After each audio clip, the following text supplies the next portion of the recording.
Welcome to Chillin' 101. We hope this video helps.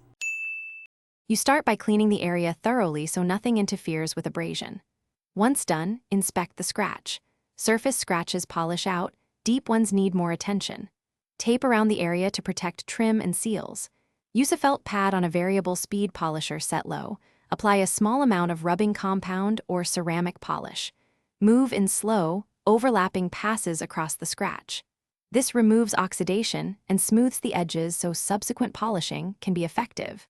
You now refine the scratch by switching to a finer abrasive. Make 1-inch passes, maintain steady speed, and use light pressure to avoid heat buildup which can distort glass. After several passes, replace the pad with a softer one and apply cerium oxide paste to polish out haze. Make sure to wipe clean between cycles and check under angled light. This reveals remaining microgrooves.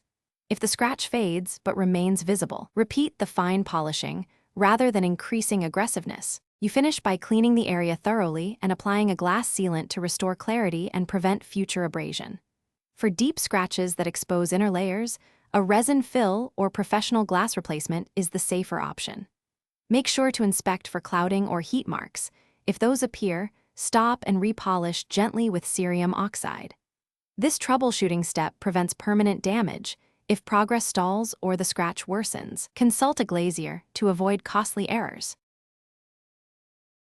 Thanks for watching. Consider subscribing if we helped you.